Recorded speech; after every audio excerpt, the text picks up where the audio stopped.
So welcome and thank you for being here today. I'm Lilia Gonzalez Chavez, and I'm the Executive Director of the Fresno Arts Council. And I want to acknowledge my staff that's here today, Eric Martinez and Andrea Mell, who you saw when you first came in. And they are going to be available throughout this process, along with myself, to help answer questions as you move forward after today's presentation. So we also provided for you, when you walked in, a list of frequently asked questions, because we've been getting a lot of questions ever since we released the RFP. And so as questions come in, we've been adding them to the list. That list will be found on our website moving forward. So as new questions come up, you can go back to our website and look at frequently asked questions. Today, we will briefly go over the application process. We're going to look at the guidelines. You'll see an overview of the Fresno Arts Council and the Commission, an overview of the Measure P ordinance, and the cultural plan's goals. And we also will discuss the types of grants and the amounts that can be applied for. And I just see two eyes in applied, so sorry. And the application itself, the guidelines. For this grant, we provide specific information that can help you successfully submit a grant for these funds and explain what guides this process. We're just going over some of the highlights, not the entire document. The full set of guidelines is on the Fresno Arts Council's website, and I really, really encourage you to go to that site and pull down the guidelines, read them thoroughly, because there's information in the guidelines that is not on the application itself, but you will have to respond to that information in the application. So please read the guidelines. The guidelines explain the relationship between the council and the commission and so much more. So why is the Arts Council involved? I know several people have said, how come you guys are doing this? Well, the Fresno Arts Council is a state local partner to the California Arts Council. We also serve as the county's arts agency and the city of Fresno's arts agency. In that capacity, we were included in the ordinance for Measure P as a partner to the commission that would be working on the development of the cultural plan, the guidelines, and the distribution of funds. So that's why the Arts Council was designated and included in this process. Now, Measure P, who knows what Measure P is? Interesting. There's a few. Okay. Measure P was a citizen-initiated measure that passed with voter support in 2018. Now, that measure identified some priorities for Fresno. The bulk of the funds are to be used for parks and other recreational programs for the city of Fresno. But 12% of the funds that are collected are committed to the arts. And it's that 12% that we are sharing through this grant process. The Parks, Recreation, and Arts Commission, also called the PRAC, and its 9-member committee oversees this fund. And the Arts Council partners with the PRAC. So as we move forward, a committee of the PRAC will work on the review of the applications and also present to the PRAC in total all of the applications that are to be funded. So the Arts Council is not making funding decisions. It is facilitating the process. And I'm going to say that again because I want you all to understand, if you get funded, hallelujah. If you don't get funded, don't get mad at us. We are not making the funding decisions. We are facilitating the process. There will be a panel that will review all of the applications, and we'll have multiple panels, but those will ultimately be approved by the PRAC. Okay, so the ordinance was passed, and after the ballot measure was passed, an ordinance was adopted by the city that responded to the requirements of the measure. So the ordinance is law, and that tells us how we can spend these funds. So the Arts Council didn't decide how the funds would be spent, nor did the PRAC Commission. The ordinance determined how the funds would be made available. And in the ordinance, it says that these funds will be made available annually through a competitive grants process. And that those funds would go to arts and cultural programming. So I'm going to ask right now, who represents an arts and cultural organization here today? Okay, if you're not applying as an arts and cultural organization, then please don't waste your time. This is specifically for arts and cultural organizations.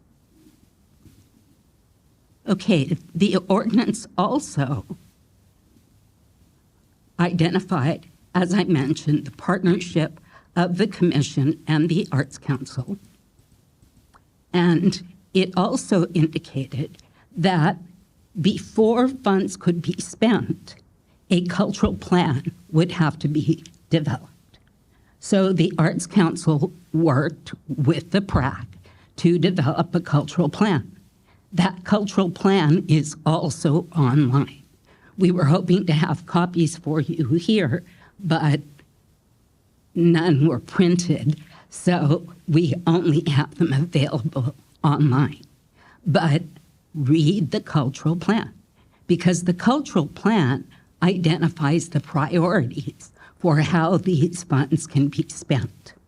Funding for operating support distributed through grants are to be supported to create stability for arts and cultural organizations that reflect the cultural, geographic, and demographic diversity of the city of Fresno, and reflect the portion of each grantee's overall operations that serve residents within Fresno or visitors to the city of Fresno. It shall also prioritize organizations and programs that support and expand diverse public or youth engagement and equity. Now, I read those things specifically because they come out of the ordinance. As you write your grants, you're going to want to be sure that you identify how your organization does these things, because this is a priority for funding. So if your organization is not able to demonstrate how it increases a diverse public participation, how it works with youth, how it engages community to create equity, then think about, what do you need to do to be able to address those issues. Now, some people have suggested that, oh, well, our organization doesn't work with those people. And I would say that if your program provides services within the city of Fresno for residents of the city of Fresno, then you provide service to all of these people. So as you think about how you consider addressing these priorities, be thoughtful, consider your population, who you serve, and who you want to serve, if maybe you haven't been as inclusive as you could be. Okay, the cultural plan. The cultural plan is a vision for what Fresno could be. And really, really, really look at that cultural plan online. It turned out to be a beautiful document.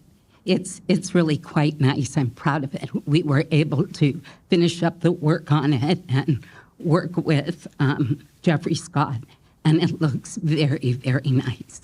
So, so read the cultural plan. What we have here are the goals and the desired outcomes for the plan.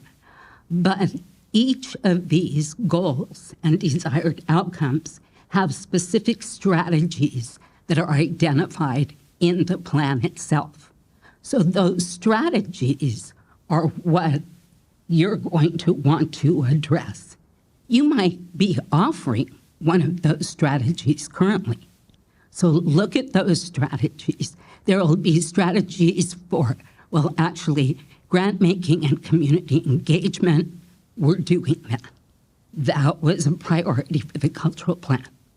By having this session, by having a grant writing workshop, by giving away the funds, that's what we're doing, grant making and community engagement. Stabilize, restore, and activate. Cultural arts organizations and assets will be stabilized, restored, and activated to expand access to arts and culture. How do you do that? When you consider what you do, how do you address that possible outcome? Now, your project and or organization does not have to address all of them. You might focus on one or two, but you do have to identify these goals in your application. Eligibility requirements. To be eligible for these funds, your organization should be based in the city of Fresno, and services and projects should be offered specifically to the city of Fresno.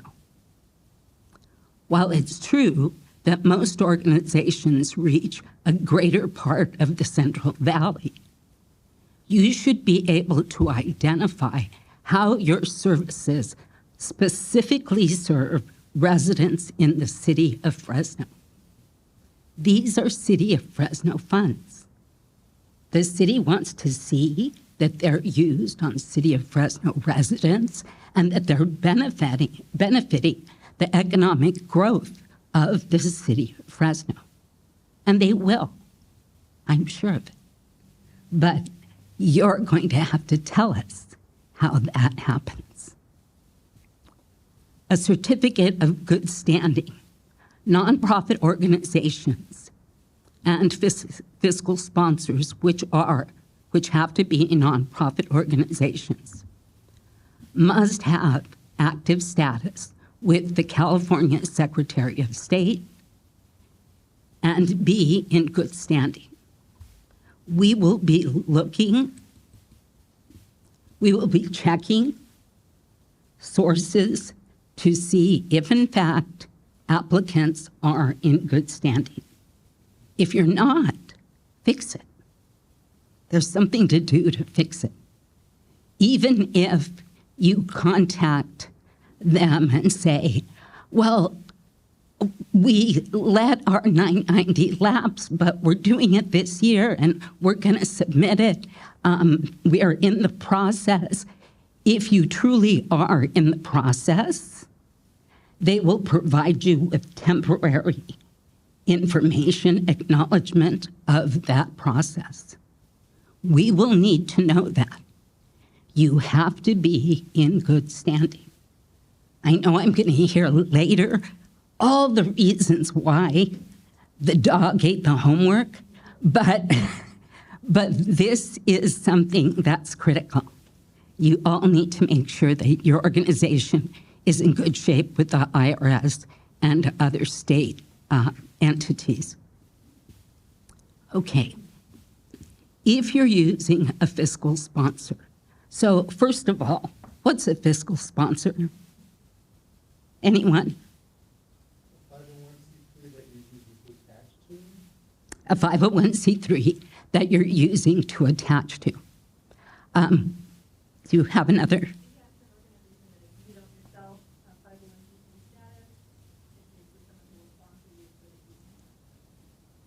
Exactly, exactly. So it's not real complicated. What if, yes?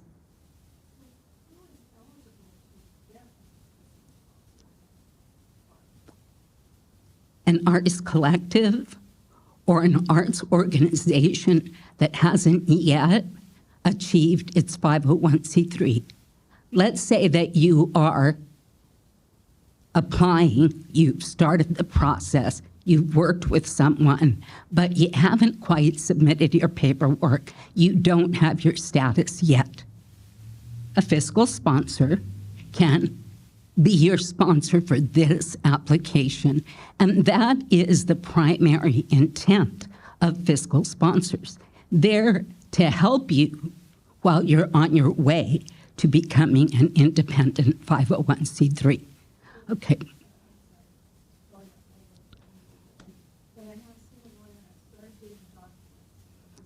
You'll need a fiscal sponsor if you don't have your IRS letter by the time the application is due.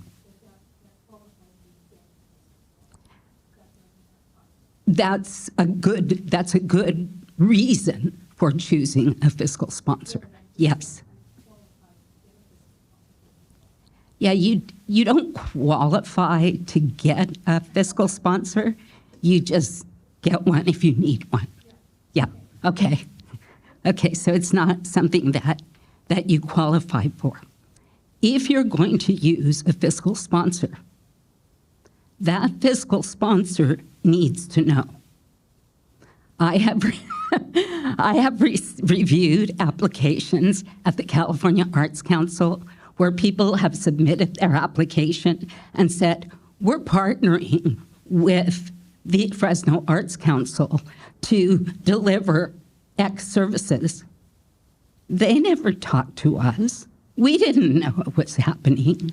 So if you're going to use a fiscal sponsor, you want to be sure that that fiscal sponsor is aware of it and has written a letter of support that indicates that, yes, we are going to be a fiscal sponsor. We are willing to accept legal responsibility for these funds that are received.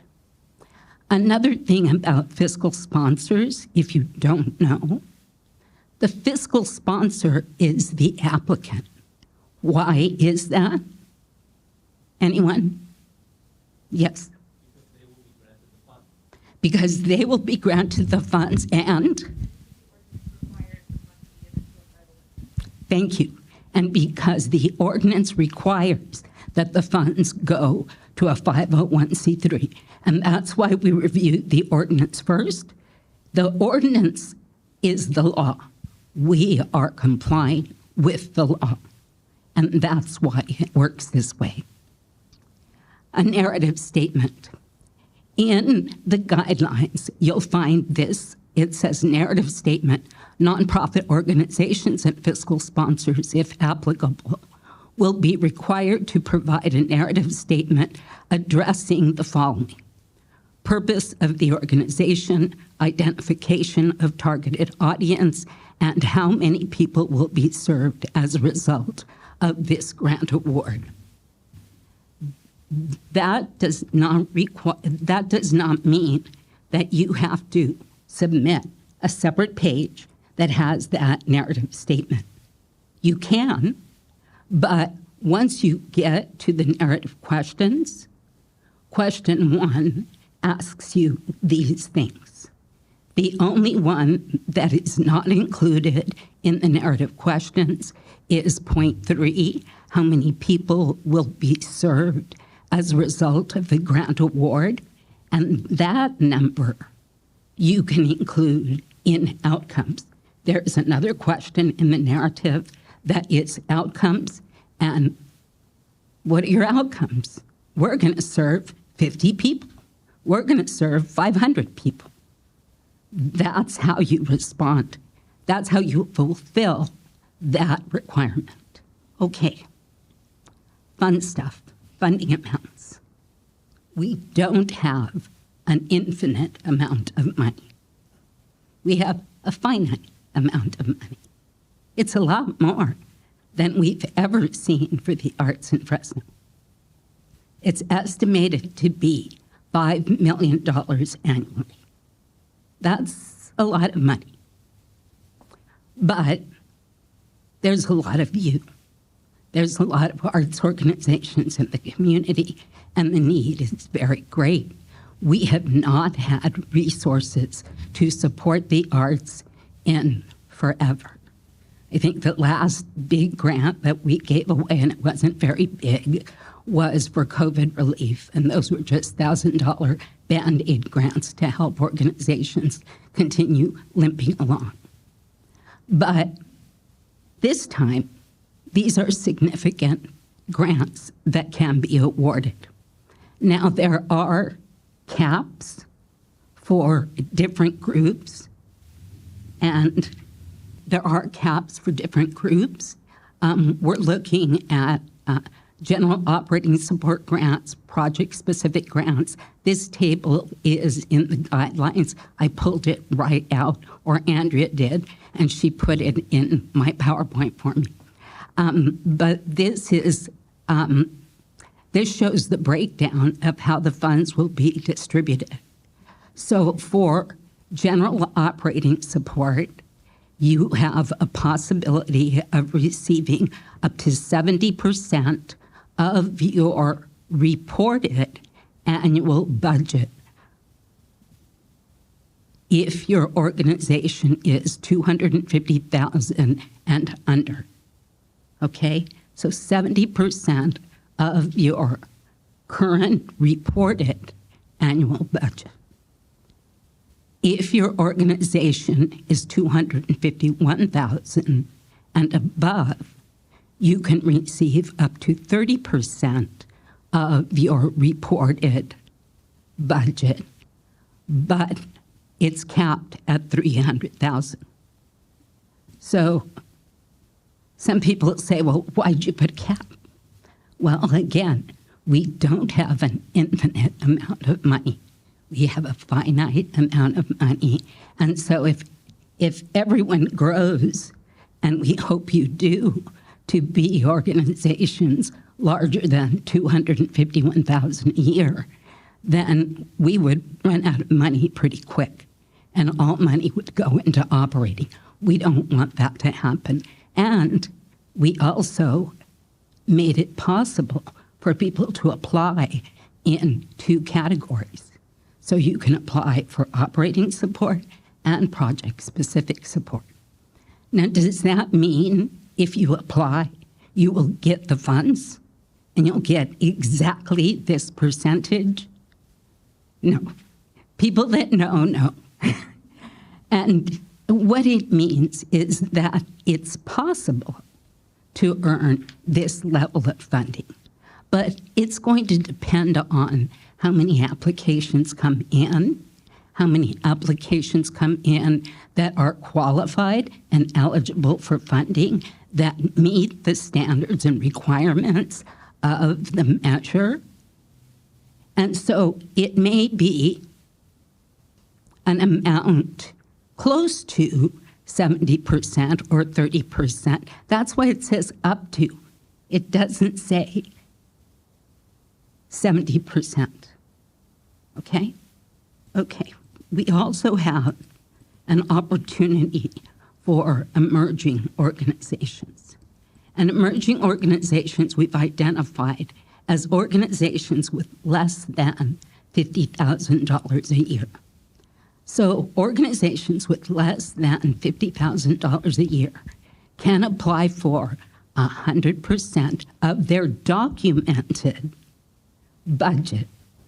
So if you have a budget of $30,000 a year, you can apply for $30,000. Okay?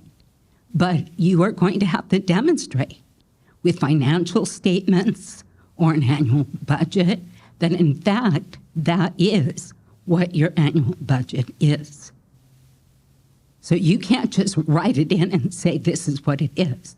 You will have to demonstrate that you have an annual budget of that amount. For project-specific grants, we're looking at grants of $2,000 to $200,000. And that is for project costs. So now we're talking about something different than operating support. Y'all with me? Okay. Operating support is paying for PG&E, paying for the rent, paying for staff, paying facility costs. That's your operating support. You are an organization that operates and has expenses. If you just want project support is for a festival, creating a new art piece, offering dance lessons, presenting concerts in the park. All kinds of different things could be project-specific grants. Project-specific grants need to have an itemized budget that indicate all of the expenses in that project. Okay? Different from operations. Are you going to have personnel costs in project-specific grants? What do you think? Yes. Yeah, you could have personnel costs in a project-specific grant because maybe a portion of, let's just say I'm the executive director of the Fresno Arts Council. I might apply for 10%. I can't apply because the Fresno Arts Council can't apply for these funds. Darn. But if I were, and I spent 10% of my time on Art Hop, and I was applying for funding for Art Hop, then I could include 10% of my salary for 12 months of the year to support Art Hop, because Art Hop is the project. Okay? If you're going to hire an artist or a consultant, artist fees, consultant fees, we want to see artist fees. A lot of folks are concerned that individual artists are not included in this process. And I need to say, yes, they are. Because you can't run an arts program without artists. Someone is the creative genius behind the project, and that's the artist. So you will have to contract with artists to deliver these services. So artist fees are possible for project-specific grants. For emerging organizations, they are limited to up to $50,000 for project-specific grants. Okay, these are small, not yet fully organized organizations. They're growing, they want to do these things. But In the first year of this grant process, an organization that had 30,000 and was an emerging organization, if it got another 30,000, it no longer qualifies as emerging. So we're growing organizations. We're helping you grow. Now, it's true that the percentage is less as you grow. That's true. But as you grow, you should be able to have developed skills and opportunities to access other resources. And I said this at the grant writing workshop. This is an opportunity to leverage these dollars and apply for other grants that have never been available to us because either we didn't have match, we didn't have the capacity locally, there was no local investment, and outside funders are looking for that kind of support. So this is a game changer for all of us. You had your hand up. Can the grant writer be paid from within the funds? You have, and then when we get to the budget page, you will be able to identify consultants, and we'll talk about that then. Okay? All right. So we're moving on to, are you looking at something that says the application or opening submittable? Thank you. Okay. All this time, I see two pictures on my screen. So opening submittable. Who's worked on submittable before? Yay. Okay. There's people that know submittable. Submittable is the online platform that we are using to make this application available. And Andrea, who just moved to the back of the room, is, and Eric, are submittable champions. Me, not so much. But they certainly know all the ins and outs, and so please feel free to call us when you are struggling with your application. If for some reason there's a glitch or some button doesn't work, give us a call and we'll walk you through it and help you be successful. But when we look at opening up submittable, this is what you're going to see. You're going to see a page that says panelist application, expanded access to arts and culture for general operating support, expanded access to art and culture for emerging organization, general operating support, project-specific support, and emerging organization project-specific support. You'll want to click on the one that best identifies you, okay? If you're not sure, pick one and you'll see what happens. It's really very straightforward. The guidelines are also there, so you can click on the guidelines and find the guidelines. We've tried to make this as user-friendly as possible, and when I talk to other grant writers, they're saying this is really easy. So I know that easy for one person doesn't mean easy for someone else. It all is based on frame of reference, experience, your tech knowledge. But as applications go, this one's not too tough. So you have all of this information. It's going to take you to another page, and that's the application. So now let's take a look at the application. And note that the information is confidential. So we're asking you specific information, particularly financial information. You're going to include your IRS identification number, and we are using GuideStar and SAM.gov, and that's how EIN numbers are showing up there. But if your number doesn't show up, don't worry. If you have one, include it. We will be able to check and see if it's valid. So if you're not on GuideStar and you're not in sam.gov, don't worry. Just manually enter your ID number. The fiscal sponsor, because who can apply for grants? Nonprofit organizations. Okay.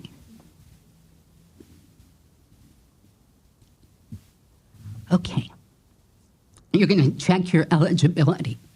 Now, this section is really helpful because, as I said, when I said who's not an arts organization, and if you're not an arts organization, don't apply.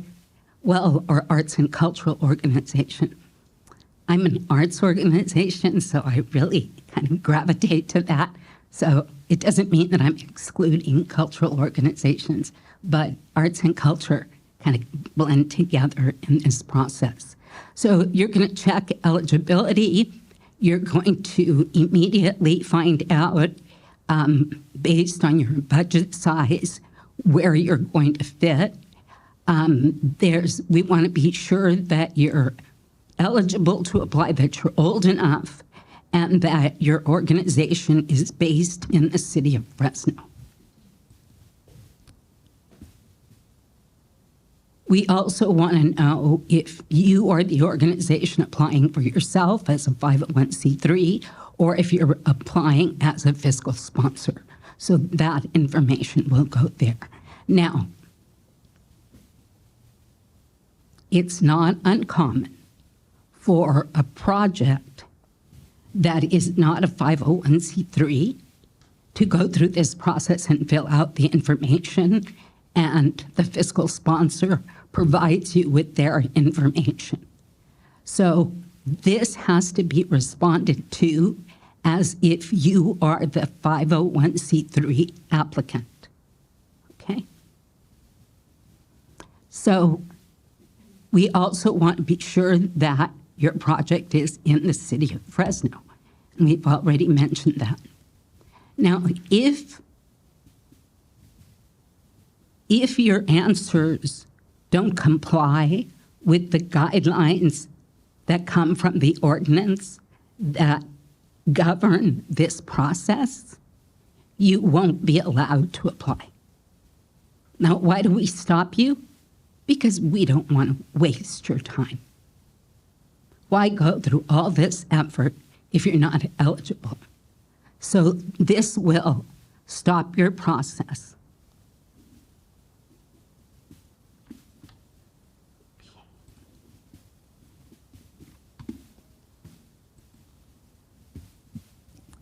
We have, here we want to know about the applicant organization. We want to know what council district you're located in. Remember, these are taxpayers' dollars, so council members are going to be looking to see that when we make grants, that those grants are made to people in their council district. So that's why we ask that question, so that we can demonstrate that. The other information as we move through this helps us identify disciplines. You know, how many writing projects are there? How many dance projects will there be? How many visual art projects might there be? Music programs. We want to know the variety of disciplines. There's many disciplines. And so often when people come to the Arts Council, they'll say, do you guys ever work with dance groups? As if somehow dance is not an art. And it's kind of a thing that baffles me. Either our educational system is not teaching our young people to understand the expanse of the arts and all of the disciplines. Something's going on there. But we do want to know the disciplines because we want to fund a variety of disciplines in this process. The organization or project mission and purpose is asked for, and then we want to know who is going to be legally responsible, and that's a person. Generally, it's the ED of the nonprofit. Okay. We want to know your proof of address. Nonprofits must upload their IRS letter, or there's other kinds of proof that you can use, but the IRS letter is the best. It identifies where you're incorporated, and that is important to this process. You should be incorporated in the city of Fresno.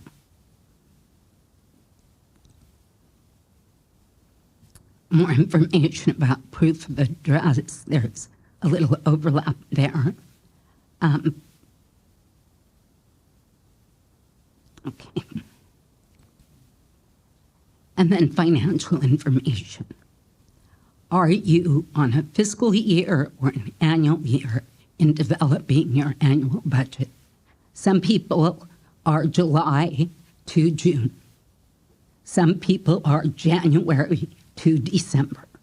So we want to know what month and day does your organization or fiscal sponsor organization end. And then we want to know how much you're going to apply for, so we can see up front in the application. Now, I would encourage you not to put a number there until you've worked on your budget. Your budget will tell you what number goes there. And your budget in the planning process will be fluid, because you're going to learn things as you develop your budget. You're going to learn things that you needed that maybe you didn't know you needed. And so one grant writer suggests that you copy all of this information in a Word document, work from your Word document, and then enter information at the end. And that's a good practice. That's certainly one that I use. But some people like to just work in the document itself. Okay. Provide the name of your authorized signing representative and their email. And then you certify under penalty of prosecution that all financial information provided is accurate. So again, these are public funds. Public funds are responsible to, or those that administer public funds are responsible to the public. In this case, the city of Fresno is the governing body. We will have to account for all of this funding. So we ask for all this documentation so that we can undergo an audit at the end of this process and say, yes, City of Fresno, we use the funds the way they were intended. Okay, there's opportunities here to upload, and throughout the document, there's opportunities to upload information. You have an opportunity here to share examples of your work and your proposed project. Okay, this is the narrative, the first narrative question for projects, and the project questions and the operational support questions are very similar. There's a few nuances, and so we're going to look at this right now, but the bulk of the application is the same for both project support and operational support. We need the same kind of information. It's the actual projects and or organization itself that is going to be unique. So in this case, for the project narrative, you will be telling us about your specific project and describe what that's going to be, who's the target audience, how do you work, how does your work align with the Fresno's Cultural Arts Plan? And there it is, right there. If you haven't read the plan, how do you answer this question? So read the plan first. And then optional organization planning documents that you want to include, you can upload there. Now, this is Gen Ops. You'll see it's very similar, but now we want to know the mission and purpose of the organization, also the target population, also alignment with the cultural plan, and describe how your organization evaluates the quality and success of your programs. How do you engage in planning? Who is involved? How does your organization intend to make use of general operating support? That's an important one because so many organizations have been doing what they've been doing by the skin of their teeth. And I know this because I've run organizations like that. And you do it on a wing and a prayer and the kindness of strangers. And it's what we do because we can't help ourselves. But in this case, we don't have to do that. We can be realistic in what our program is going to look like. But it still is that allocation of funds that most funders do not provide. General operating support is the hardest money to come by, which is one of the reasons the Arts Council advocated so strongly for this allocation and advocated that it be included in the ordinance, because you can get project-specific grants. And how many of you have reinvented your organization for a project? Or for, yeah, I see the hands, or because the funding was available. You know, we've all played that game. But what you really needed was to pay the rent, pay for the lights, pay for staff. That's what you really needed so that that staff and that place could be the hub for doing what you needed to do. So general operating support and the way you respond to these questions is going to be very important. We expect that these funds will be, again, game changers.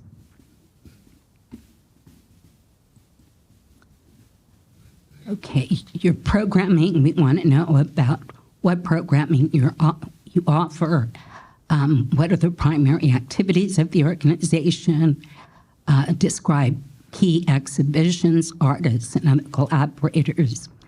Identify how you include individual artists in your work. There it is. We want to know how you will include individual artists in your work. Who are those artists in our community? Now, can you pay to support a visiting artist? Yeah. Yes. Yes. You can pay in your, actually I'm in operating support, but in project support, it will also be there. If that artist is coming to share with the local community, how is that artist going to benefit the local community? Are they going to provide workshops? Are they going to do free concerts? What are they going to do that's going to benefit our local community? Now, if all the applications came in with visiting artists, they're not going to get funded because the intent overall is to support local artists. So those are the stronger applications. But I recognize, and I believe that our community as a whole, especially in the arts community, understands how we benefit from visiting artists and how they can help us grow and be better at what we do locally. My mouse disappeared. Here we go. Okay. Cultural equity and inclusion statement. There it is. If you don't have a cultural equity and inclusion statement, start working on it. It doesn't have to be real elaborate. It can be, if this is your first time of doing one, talk to other folks that have them. What process did they go through? The Arts Council went through a series of learning, watching videos, talking to each other about what this means for us. And we created a cultural equity and inclusion statement for our organization. But it is something that we're looking at, not just in Fresno, in the state of California and nationally. We are a diverse community, and we want to be sure that we are inclusive and engaging as many people as possible. So we are looking for a cultural equity and inclusion statement, and then we want to know what you struggle with. What are your challenges? Now, for a small emerging organization, I would imagine 750 words are not enough because there are so many things that challenge us. But even larger budget organizations, as your organization grows, there's areas of technical assistance that you really need. And we ask this because we want to know how to better serve you moving forward. One of the items in the cultural plan is about strengthening our local arts community and providing them with educational opportunities to get better at financial management, at leadership development, at succession planning. Those are all things that organizations often don't take the time to do because you're so busy. You're like that beautiful swan that guides along, paddling just as fast as she can to stay afloat. So we want to know what those challenges are so we can present those opportunities, or we can find ways to put other grants out that will address those challenges. So tell us what you need. Okay, proposed impact and outcomes. We talked a little bit about that. That's where you want to identify your the number of people that you serve. What work is the organization most proud of? You get to show off. Tell us how wonderful you are and why you think so. How will your organization measure the impact of this award? So what is your evaluation process? That's another thing that we don't always think about. And what does that mean? Evaluation can be two things. It can be anecdotal, where you're telling a story of what you accomplished and what you achieved. And it can be quantitative, where you're giving us numbers of people you served, programs you offered. So it's a combination of those things. That's your evaluation. Governance and administrative structure. We want to know who your leaders are. Who leads your organization?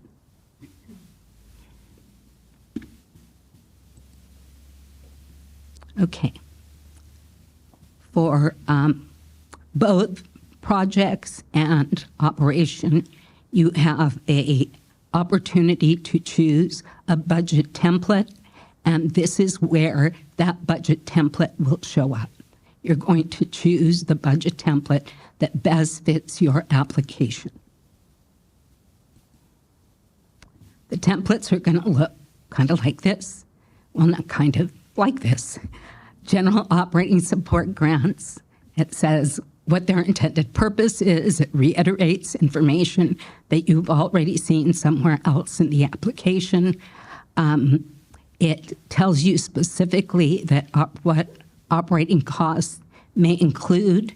There's just general expenses that an organization has, and then you're going to include a grand total for that. And here's a list, or actually an example of the actual template, and how I mentioned earlier, if your staff person is putting in a percentage of time, how many hours, at what rate of pay, we want to know exactly where this money is going. So, yes. If we don't have salaries, if we're operating, thank you, primarily by people donating their time, are we allowed to list the value of that donated time? You can list that as in-kind support. Okay. That's what you have had, yes. Okay, and so that would be... But what we want to see moving forward is how these funds will support those positions, so you won't have to keep operating on volunteers. Okay, so for the purposes of listing, for example, what our budget is for the purpose of applying for the operating funds, we can list the in-kind support, but then elsewhere in the application, we would want to specify moving forward that money is going to be used to pay these people that had previously been volunteering. Yes. Oh, yes. excellent. Okay. So when I ask for proof of your budget should identify that in-kind support. Okay. If you have in-kind support. Now, if you're a $30,000 organization, you can't tell me that you have in-kind support of $95,000. Right. You need to be realistic in what you're claiming for the value of that support. Okay. Okay? Excellent. Thank you. Okay. Again, an opportunity to upload a file of support documentation for your budget and work samples. This is for the project-specific grants. In project-specific grants, we gave some examples, again, of titles and positions that may be putting a portion of their time into this work: venue rental, publication and marketing, meeting expenses. There are costs to developing a program. So many times, especially for those of you who have been working with volunteers, we eat those costs. Some nice person brings coffee to the event, and someone else brings pencils and notepads, and someone else offers a space. There are costs related to doing this business. We want you to include the costs. Okay.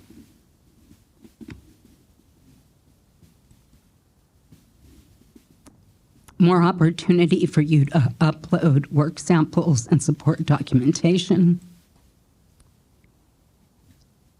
More. Well, you have an opportunity for 3 supporting documentation here. And then we ask that you review your application carefully before submitting. Once you submit it, it's in. We can't give it back to you. Yeah, once you submit it, it's in. We can't give it back to you. So you want to be sure that you've reviewed it very carefully and that you understand the obligations to managing these funds.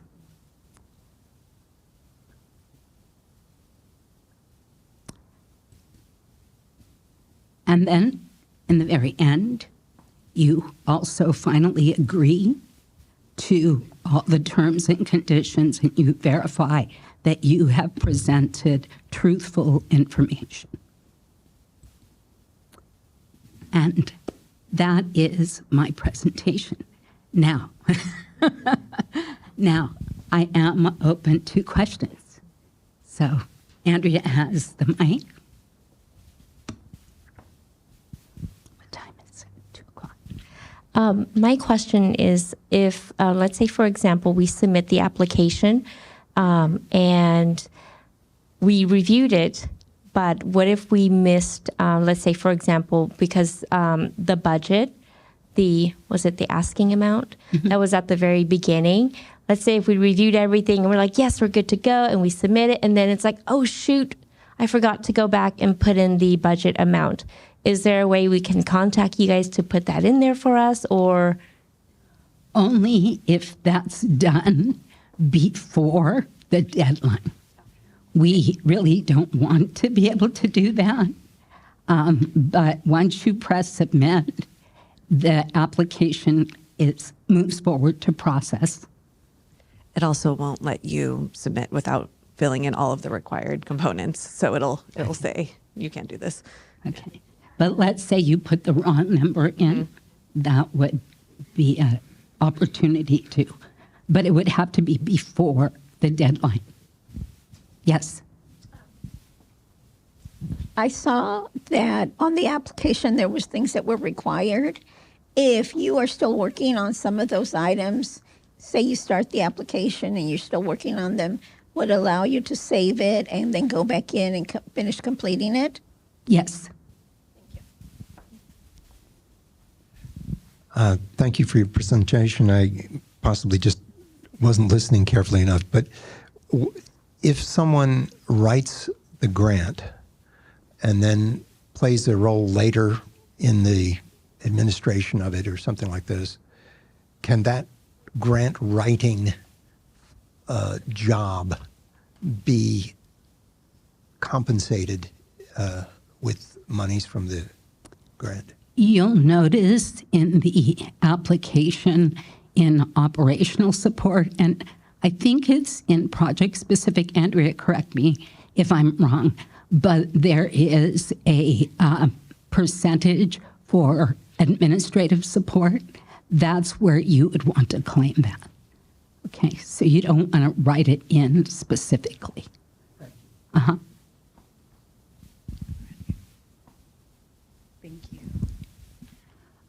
My organization is in a little bit of a unique situation right now. We are currently in Fresno County, but we just purchased a building within Fresno City, and the project and the operational grant that we are seeking will be going to the Fresno City location in downtown. My question is, if we don't have our that address listed on our 501C, can we still submit ours that has our Fresno County address and then any kind of documentation that says that we are both locations? No. It has to have the Fresno City address. Fresno City address. Perfect. Thank you.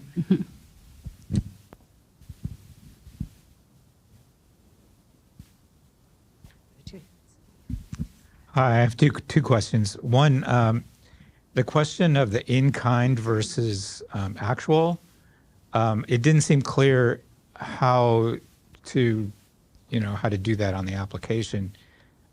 Is there further instruction on that, or is? Yeah, as I understood the question, when we are asking for documentation of actual costs, so you're going to upload your financial information, your statement of activity, your balance sheets, your statement of activity, your balance sheets and annual budget.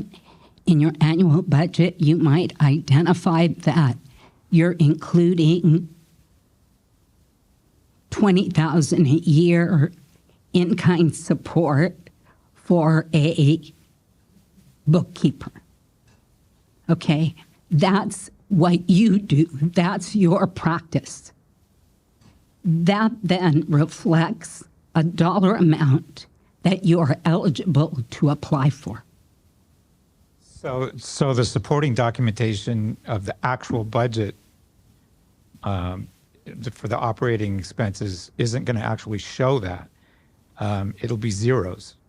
But you're saying a proposed budget is what we're submitting. No, you're actually going to share with us what you've done. In budgeting for your year, and I do this because we use interns, and so we value the time that those interns give us. And so that's not in our statement of activities, and it's not on our balance sheet because that's not hard dollars. But in our annual budget, we identify that as a cost so that my board understands that if we had to pay for it, that would be the dollar value of that service. Is that available as an example, or? No, but when you show me what you do, come to the office and we'll work with you. Sounds great. Okay. A totally different question. If your office address is in Fresno, but the program is actually taking place in Fresno County, outside of the city limits. No. Services, it's in the ordinance, services need to be in the city of Fresno. So even if all of the participants are from Fresno, they can't go out of the city limits for services? No. The services, now, I'm getting ahead of myself here, but the Arts Council is also preparing to administer a National Endowment for the Arts grant that will be for rural Fresno County, and that will be an opportunity for projects like that, where services provided in rural Fresno County. One more question.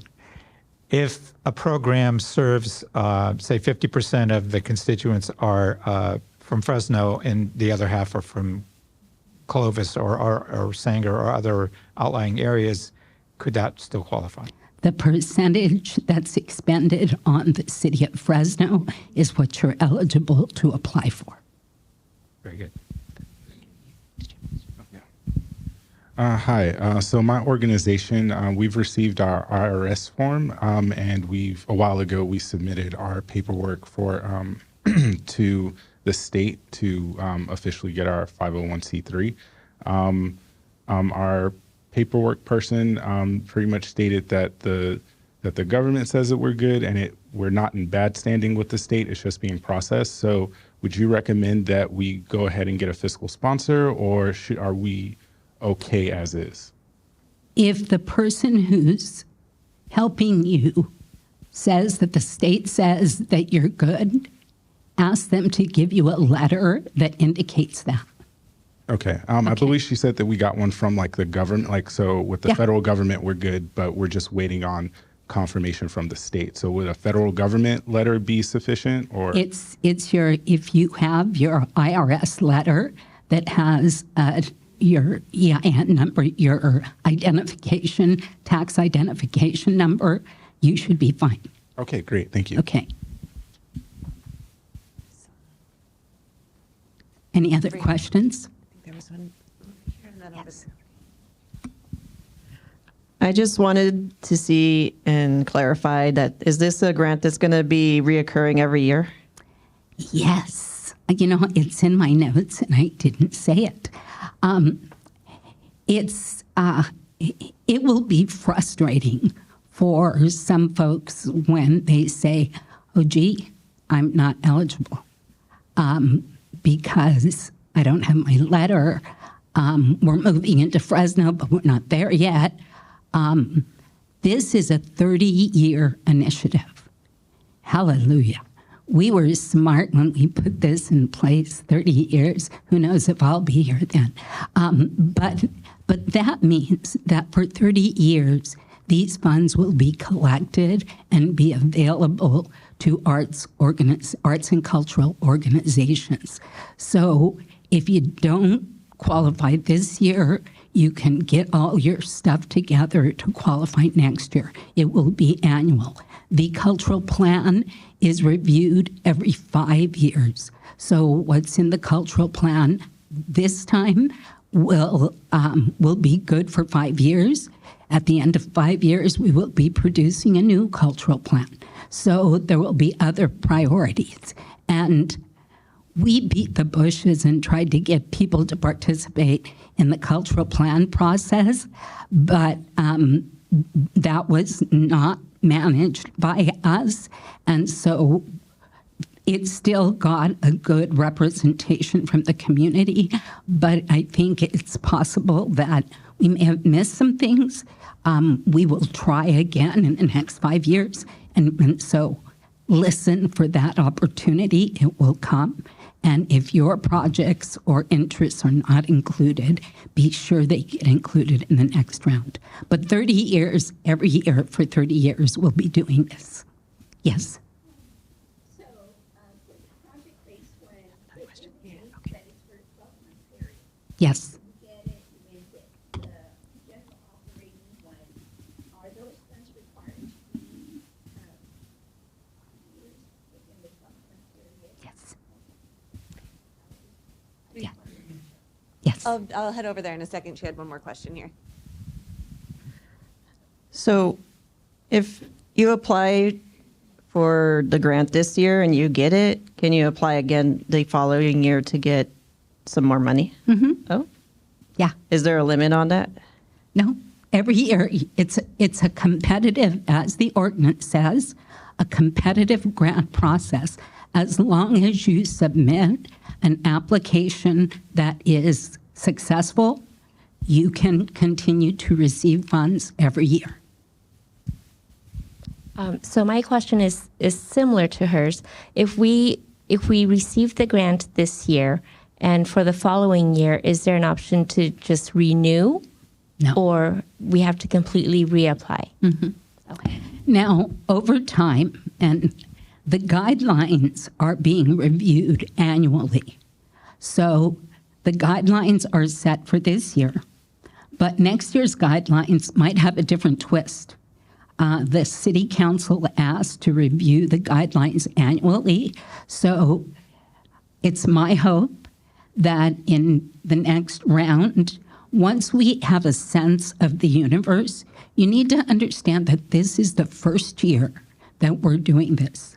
So we really don't know how many applications we're going to get.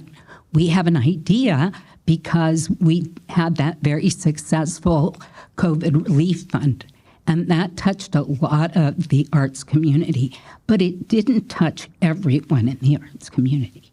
And so in the next year, we'll have a better idea of how many applicants we will have, how much funding was requested, and is it possible to project and make multiple year grants?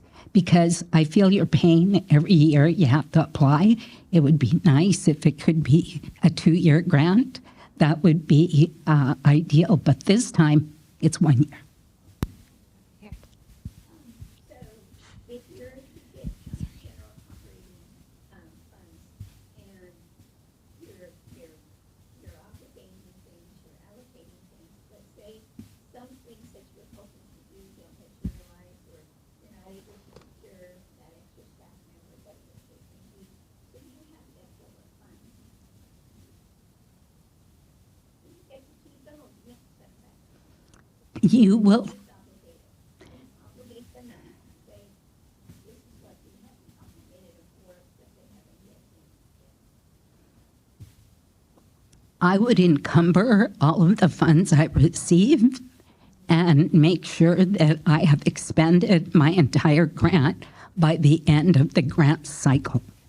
You will have to submit a final report, and that will be in the agreements. That will be outlined in agreements for grantees, and you will have to submit an annual report. You will receive 90% of your funds when you receive your grant, but 10% will be held out until that final report is received. Should you not submit your final report, you will not be eligible for future funding. Okay. Here. I'll come over with the microphone so everyone can hear.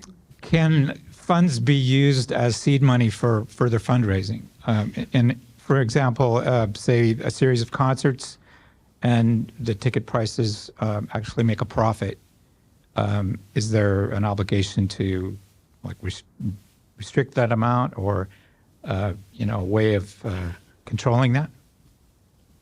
You're saying a lot of things there. And it's the intent of these funds and what will make a strong application is a service that you're providing to the community. There will be an expectation that fees are minimal or not charged at all.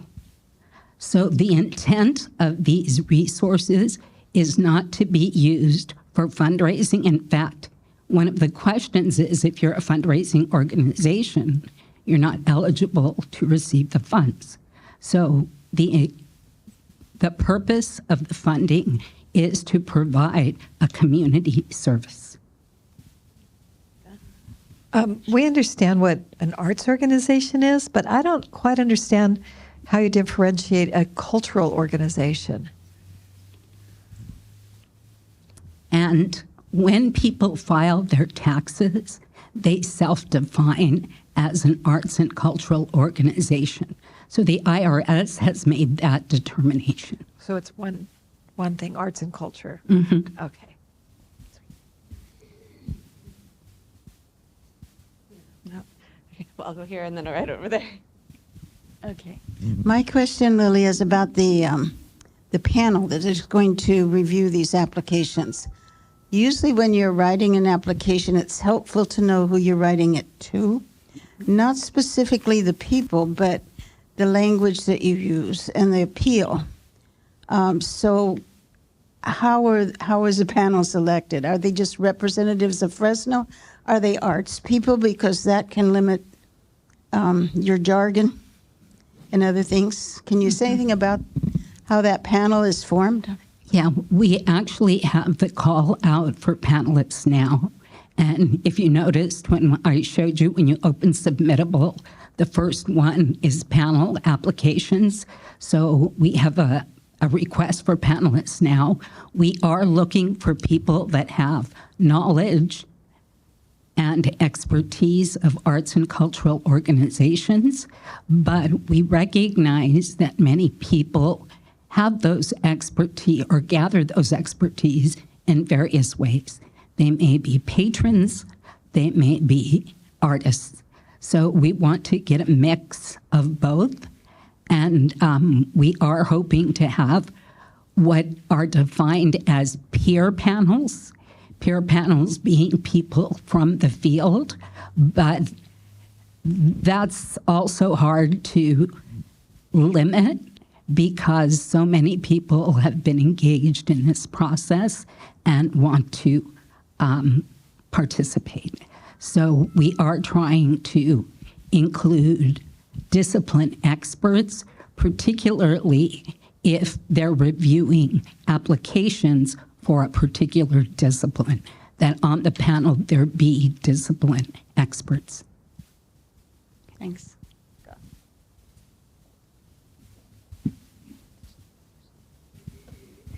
My question would be, is there a specific number of applications that you guys are planning to like focus on in terms of like for the emerging versus the, in each category of the 4 options you guys have? Is there, so let's say if funds aren't wasted from there, obviously, are you guys planning on using those funds to fund the other categories, or is there like a specific right now number of applications or percentage of the total amount that is going to be given per category? On that fund distribution table, it identified that we're splitting the funds 50-50 between operations and project specific. And in each of those sections, 10% is allocated for emerging. But of course, if we don't get 10% of the applications for emerging, we're going to bump those funds up. Or if we get more operational grants than project-specific grants, we may have to make a allocations adjustment. Our role at this time is only to accept applications, create the adjudication process to review those applications. Allocations will be discussed after we know the pool of applicants, and fund distribution will be based on the pool of applicants. Do you know how long it usually takes before you know that your application's been accepted for the grant? The application closes on the 25th. Again, this is the first time we do this, so we are hoping that we will be complete with the adjudication process and actually make awards the beginning of the fiscal year, which is July 1. We hope to notify people in May, but right now, until we know how many panels we're going to have to manage, I can't give you a specific. We are a organization. We have a P.O. box we use for getting our mail and stuff like that, and it's sort of our legal address, I guess. But our location is in the Tower District in the city of Fresno. Is that going to create any type of thing when we have the P.O. box showing up on the application? It is going to be a problem. You need to have your organization in the city of Fresno. We are. It has to be, your IRS letter has to indicate that it's within the city of Fresno. Well, it is a P.O. box in the city of Fresno, so that would be okay? That should be okay. Okay. Yeah.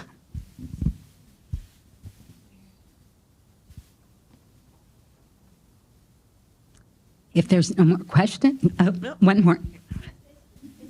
Being recorded and it will be available. Yes, it is being recorded and it will be available. But we are also doing 2 more of these, one at the United Way. So if you have friends that couldn't make it today, we'll be at the United Way. And Andrea, remind me the dates. We have February 17th and March 9th. Okay. At Woodward Park. Yeah, February 17th is at the United Way, and March 9th is at River Park. Yes. It will be this same workshop on those other days. We just wanted to provide more opportunities in different parts of the city so that more people could participate. Okay.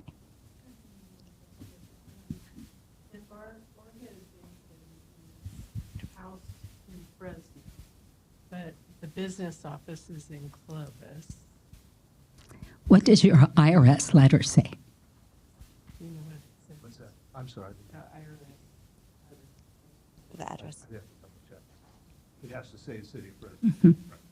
It's a City of Fresno address that we're looking for. Okay. And I know that people didn't think about this when we first created the ordinance and we were thinking about it, and then it passed. I thought, oh, a lot of people are going to be changing their address, but some folks are in this situation now, and they didn't. Yeah. Okay, if there are no more questions, I thank you for being here today. I wish you all a real successful process.